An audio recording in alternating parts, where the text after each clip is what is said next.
ক্রিয়া সমতাকরণ। এই জায়গাটার মধ্যে তুমি যদি প্যারা খেয়ে থাকো, আমি আজকে তোমাকে একটা সিম্পল শর্টকাট বলে দিব, যার মাধ্যমে তুমি অধিকাংশ তোমার বইয়ের রাসায়নিক বিক্রিয়াগুলাকে ঝটপট সমতা করে ফেলতে পারবা।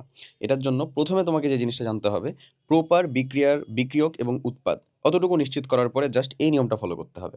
নিয়মটাতে কি বোঝাচ্ছে? প্রথমে তুমি সমতা করতে যাবা হচ্ছে যে ধাতব মৌলটা আছে তাকে, তারপরে যাবা অধাতব মৌলকে, তারপরে যাবা হচ্ছে মৌলিক মৌল বা অক্সিজেন এবং হাইড্রোজেন একে। চলো একটা উদাহরণ দেখি বা তোমার বইয়ের ভিতর থেকে নেওয়া উদাহরণগুলো। ধরো HCl অ্যালুমিনিয়াম অক্সাইড, এর সাথে বিক্রিয়া করে অ্যালুমিনিয়াম ক্লোরাইড এবং পানি হচ্ছে। বিক্রিয়ক আর উৎপাদ এটা তোমাকে প্রথমে ঠিক করতে হবে। আমাকে বলেছিল প্রথমে ধাতুকে ঠিক করতে হবে। ধাতু আছে এখানে দুইটা, এখানে আছে কয়টা বলো তো? একটা। দুইটা দেওয়ার জন্য আমি এখানে প্রথমে দুইটা দিয়ে দিলাম। ওকে, এবার আমাকে যেতে হবে অধাতু ঠিক করতে। অধাতু ছিল এখানে HCl, মানে আমাদের যে ক্লোরিন সেটা, অক্সিজেন, অক্সিজেনকে তো পরে আলাদাভাবেই বলা হয়েছে। ক্লোরিন হয়ে গেছে আমাদের কয়টা ভাই দেখো তো? 6টা। তাহলে ক্লোরিন 6টা মেলানোর জন্য আমাকে এখানে 6 দিতে হবে। ক্লোরিন 6টা হয়ে যাওয়ার পরে এইবার তুমি মিলাবা মেইনলি অক্সিজেন আর হাইড্রোজেন, বলেই দেওয়া হচ্ছে সব শেষে। হাইড্রোজেন হয়ে গেছে 6টা, অক্সিজেন হয়েছে 3টা। হাইড্রোজেন 6টা করার জন্য জাস্ট এইখানে তুমি যদি 3 দিয়ে দাও, দেখো পুরো রাসায়নিক বিক্রিয়াটা মিলে যায়। সমতা অলরেডি হয়ে গেছে। একই রকমভাবে আমি যদি এই একটা দহন বিক্রিয়াকে সমতাকরণ করতে চাই, এখানে আমার ধাতু নাই। তাহলে আমি শুরুই করব হচ্ছে অধাতু থেকে। অধাতু থেকে শুরু করলে আমাদের কার্বন হচ্ছে অধাতু। কার্বন আছে একটা, এখানে কার্বন আছে একটা, মিলে আছে আমাদের। তারপরে আমাদেরকে তাহলে চলে যেতে হবে কোন জিনিসটা মিলাতে? অক্সিজেন এবং হাইড্রোজেন।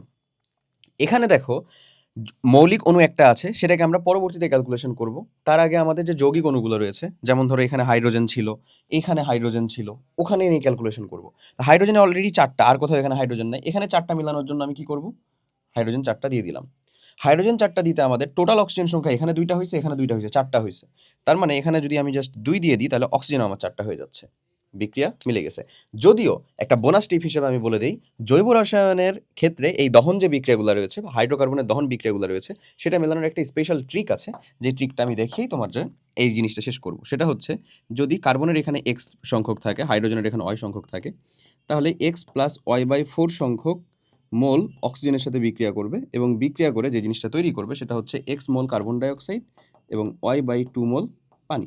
এটা সবসময় মিলে যাবে। এটা জাস্ট এই হাইড্রোকার্বনের দহন বিক্রিয়ার জন্য সত্য, অন্যান্য ক্ষেত্রে না।